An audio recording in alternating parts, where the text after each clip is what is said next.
ان کے صدقے اللہ تبارک و تعالی نے ہمیں بہاریں نصیب کی ہیں، اور اس ہستی کا ذکر ایسا ہے کہ مرجھائے ہوئے دل بھی خوشی سے سرشار ہو جاتے ہیں۔ یہ ایک ایسا موضوع ہے کہ چہروں پر مسکراہٹ بکھیر دیتا ہے۔ بہت سارے موضوعات پر ہم تقاریر سنتے ہیں، لیکن خوشی و مستی کے ساتھ جس ہستی کا ذکر سنتے ہیں، جن کی شان و عظمت سنتے ہیں، وہ نام میرے آقا کا ہے کہ حضور علیہ السلام کی محبت ہمارے دل میں ایسی ہے کہ ہمیں جو خوشی بھی نصیب ہو جائے ہم اپنے آقا کا ہی صدقہ سمجھتے ہیں۔ اسی لیے جو حقیقی طور پر حضور علیہ السلام کو اس انداز سے ملاحظہ کرتے ہیں کہ وہ زبان کی نوک سے نہیں بلکہ دل کی گہرائی سے کہہ رہے ہوتے ہیں کہ یا رسول اللہ مجھے جو کچھ ملا وہ آپ ہی کے صدقے ملا۔ اسی لیے شاعر نے کہا حضور میری تو ساری بہار آپ سے ہے، حضور میری تو ساری بہار آپ سے ہے، میں بے قرار تھا، میں بے قرار تھا، میرا قرار آپ سے ہے،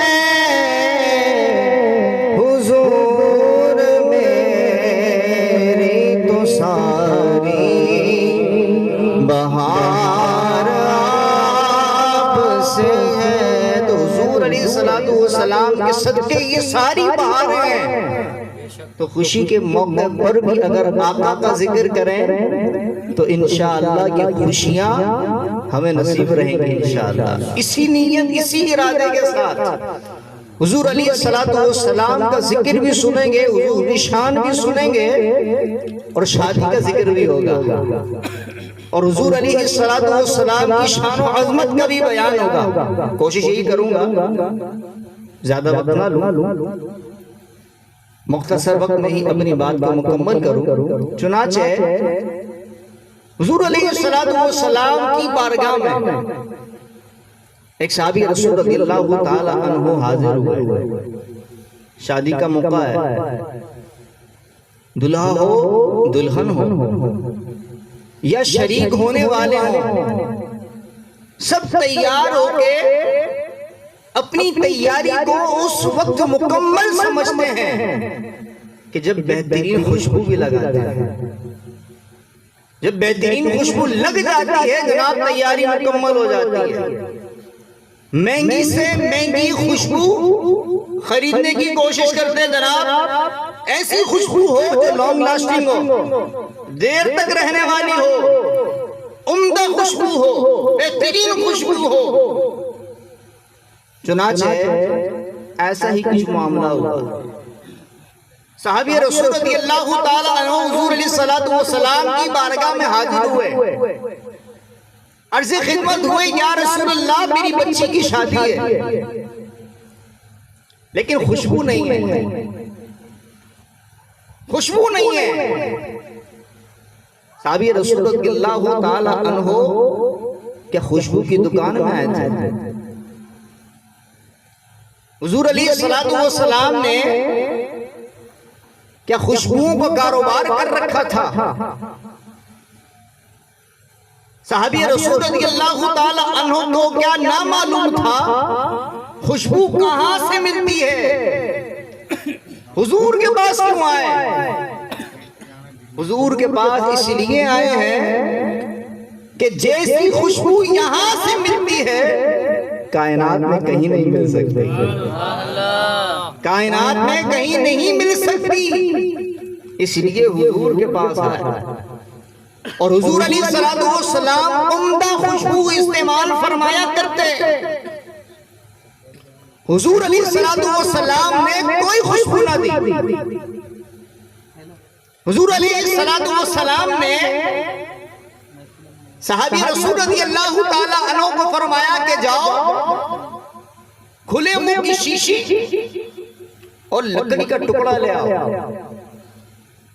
صحابی رسول رضی اللہ تعالیٰ عنہ حضور علیہ السلام کے حکم پر کھلے منہ کی شیشی اور لکڑی کا ٹکڑا لے کر آتے ہیں۔ گرمی کا موسم ہے نا، پسینہ زیادہ آتا ہے، کبھی ہم یوں کرتے ہیں، کبھی ٹیشو سے صاف کرتے ہیں، کبھی رومال سے صاف کرتے ہیں، ہاتھ میں چابی ہو تو اسی سے صاف کرنا شروع کر دیتے ہیں، ہاتھوں کے پسینے کو، چہرے کے پسینے کو اسی سے صاف کرنا شروع کر دیتے ہیں۔ حضور علیہ السلام نے دو چیزیں منگوائیں، لکڑی کا ٹکڑا اور کھلے منہ کی شیشی۔ حضور علیہ السلام نے اس لکڑی کے ٹکڑے سے اپنی کلائی سے پسینے کو جمع کرنا شروع کیا، خوشبو نہ لی، اپنا پسینہ لیا، لکڑی سے اپنے پسینے کو جمع کرنا شروع کیا اور اپنی کلائی کے سارے پسینے کو اس شیشی میں ڈال دیا اور فرمایا جاؤ لے جاؤ۔ پسینہ دیا جناب، ہمارے پسینے میں کتنی بدبو ہے، خود سے خود کو گھن آتی ہے، اگرچہ اپنا پسینہ ہے جناب، ہمارے جسم سے نکلا ہے، لیکن جب پسینہ زیادہ آتا ہے، بدبو زیادہ ہو جاتی ہے، اپنا ہی جی متلی ہونے لگ جاتا ہے۔ لیکن جناب کہ میرا اور آپ کا پسینہ ہے، میرے آقا کا پسینہ ایسا ہے کہ خوشبو والا ہے، میرے آقا کا پسینہ خوشبودار ہے۔ میرے آقا علیہ السلام نے جب اپنا پسینہ جمع کر کے دیا اور فرمایا جاؤ لے جاؤ، تمہارا کام ہو گیا۔ چنانچہ حضور علیہ السلام کا وہ پسینہ مبارکہ لے کر صحابی رسول رضی اللہ تعالیٰ عنہ اپنے گھر میں جاتے ہیں، اپنی بیٹی کو لگاتے ہیں، اپنے گھر میں چھڑکاؤ کرتے ہیں۔ رزلٹ کیا نکلتا ہے؟ وہ گھر پورا کا پورا خوشبوؤں سے مہکنے لگ جاتا ہے۔ سب کو سمجھ میں نہیں آئی شاید، مجھے سبحان اللہ کہلوانے کی عادت بھی نہیں ہے، جو میری تقریر بیان سنتے ہیں انہیں پتہ ہے میں سبحان اللہ نہیں کہلواتا، لیکن جب بات آقا کی ہو، شان آقا کی ہو، تعریف آقا کی ہو اور دماغ بھی حاضر ہو تو زبان کہے نہ کہے دل سبحان اللہ کہتا ہے۔ اور میرے آقا علیہ السلام کہ اس پسینہ مبارکہ سے پورا گھر کیا خوشبودار ہوا، پورا شہر خوشبودار ہو گیا، پورا شہر خوشبودار ہو گیا جناب۔ اور اس گھر کی پورے علاقے میں، پورے شہر میں شہرت ہو گئی کہ جناب خوشبوؤں والا گھر ہے۔ روایت میں بیت المطیبین کے لفظ استعمال ہوئے کہ پورے شہر میں وہ گھر مشہور ہو گیا کہ یہ کوئی عام گھر نہیں ہے بلکہ خوشبوؤں والا گھر ہے۔ یہ خوشبوؤں والا گھر کیوں مشہور ہوا جناب؟ میرے آقا کے پسینے سے۔ میرے آقا علیہ السلام کا پسینہ خوشبودار ہے، اور میرے آقا علیہ السلام ایسے خوشبوؤں والے، ایسی خوشبو والے کہ جہاں سے گزرتے تھے رستہ مہک جاتا تھا، جہاں سے گزرتے تھے رستہ مہک جاتا تھا۔ حضرت انس رضی اللہ تعالیٰ عنہ فرماتے ہیں حضور صلی اللہ علیہ وسلم جس جگہ سے گزرا کرتے تھے نا تو سارے لوگ پہچان جان کرتے تھے کہ یہاں سے ہمارے آقا کا گزر ہوا ہے، ہمارے آقا کا گزر ہوا ہے۔ حضرت جابر رضی رضی اللہ تعالی عنہ سے امام بخاری رضی اللہ تعالی عنہ روایت فرماتے ہیں، آپ کی روایت کو نقل کرتے ہیں کہ حضرت جابر رضی اللہ تعالی عنہ فرماتے ہیں کہ حضور علیہ السلام جس جگہ سے گزرا کرتے تھے وہ ایسا خوشبو سے محک اٹھتا تھا کہ حضور علیہ السلام سے محبت کرنے والے لوگ یہ پہچان جایا کرتے تھے کہ یہاں سے ہمارے آقا کا گزر ہوا ہے، ہمارے آقا علیہ السلام جہاں سے گزریں وہاں خوشبو ہو جائے۔ تو سوچئے ہمارے آقا علیہ السلام کے وجود میں کتنی خوشبو ہوگی، اور یہ وجود میں خوشبو دی کس نے؟ ہمارے رب نے دی۔ ہمارے آقا علیہ السلام کو اللہ تبارک و تعالی نے بے مثل و بے مثال بنایا ہے۔ جو کہے حضور ہماری طرح، جو کہے حضور ہماری طرح، جناب تو حضور کی طرح، حضور علیہ السلام کا تو پسینہ بے مثل و بے مثال ہے، تیری اوقات تو حضور کی طرح۔ ہمارے آقا علیہ السلام کو تو اللہ نے پسینہ بھی خوشبودار دیا ہے، اور تیرا پسینہ بدبودار ہے۔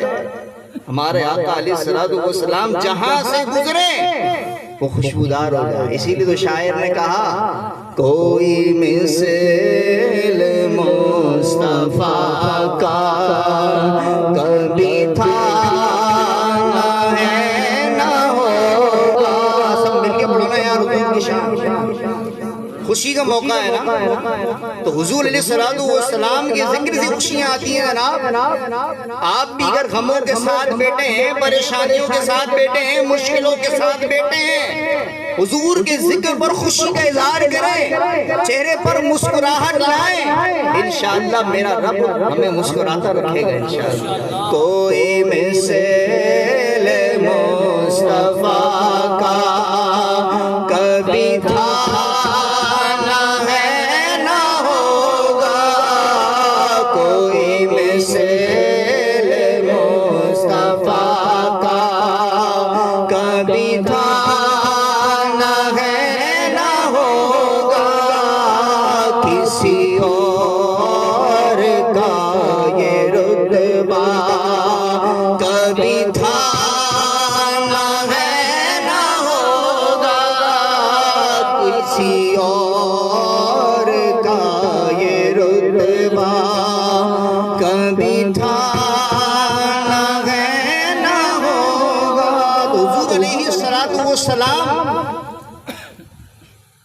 کے دور میں خوشبو تھی، اور آج تک مدینے میں خوشبو موجود ہے، آج تک مدینے میں خوشبو موجود ہے۔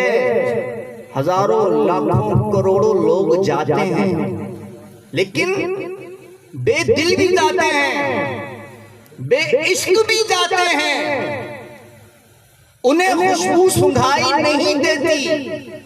لیکن جو عاشق رسول جاتا ہے نا، وہ جب مدینے کی گلیوں میں گھوم رہا ہوتا ہے، اس کے دل و دماغ میں آقا کا تصور ہوتا ہے۔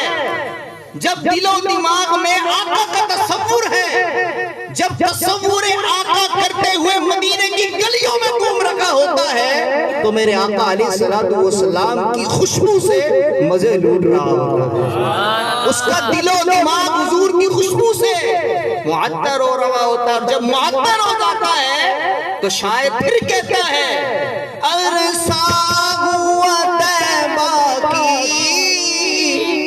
گلیوں سے وہ گزرے ہیں، عرصہ ہوا طیبہ کی گلیوں سے وہ گزرے ہیں،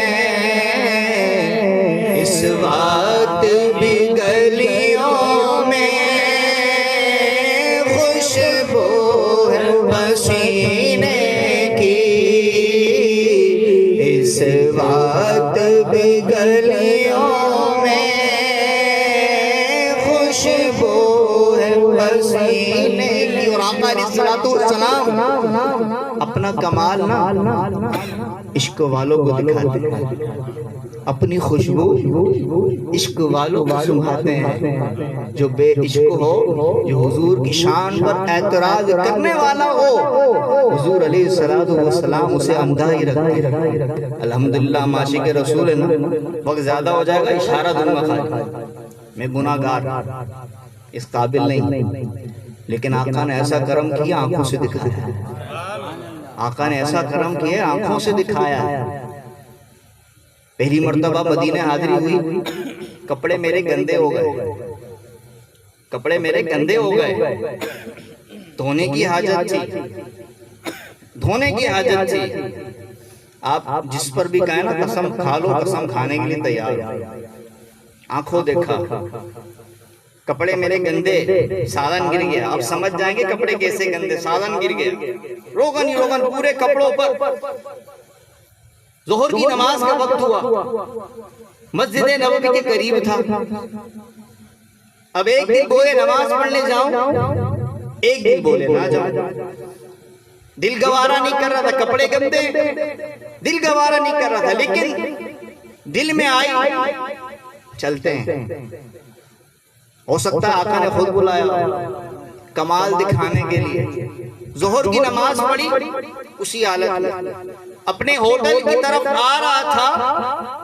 نظر جب یوں کی، خدا کی قسم ایک داغ بھی نہیں تھا، ایک داغ بھی نہیں تھا.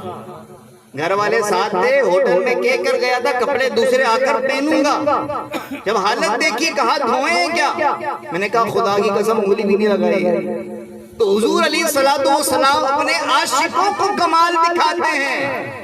تو عاشق رسول بن کر مدینے جائیں گے نا، تو جب لوٹیں گے تو آنکھیں نم ہوں گی، دل بے قرار ہوگا، دل بے قرار ہوگا کہ آقا پھر کب بلائیں گے.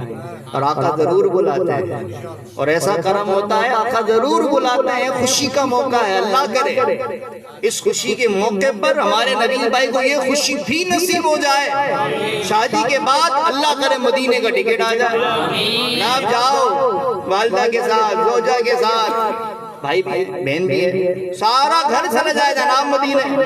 جاؤ مکہ مدینے کی سیر کر کے آؤ. یہ خوشی کا موقع ملا ہے، عید بھی کر گیا. کیونکہ عاشق کی عید تو تبھی ہوتی ہے نا جب مدینہ دیکھ کے آتا ہے. عاشق کی تو تبھی ہوتی جب وہ مدینہ دیکھ کر آتا ہے. اور آقا علیہ السلام جب اپنی دید کرا دے تو سونے میں سہاگا ہو جاتا ہے. تو اللہ کریم اس خوشی کے موقع پر یہی دعا ہے، اللہ کریم ہمارے نبی بھائی کو، ان کے گھر والوں کو ہمیشہ خوشیاں نصیب فرمائے، خوش و خرم رکھے. اور اللہ کریم ہم سب کو بھی خوشیاں نصیب کرے، حاسدین کے حسد سے محفوظ رکھے. اللہ کریم زوال نعمت سے بچائے. جو حاجتیں لے کر آئے ہیں اللہ کریم حاجت کو پورا فرمائے. وما علینا الا البلاغ المبین.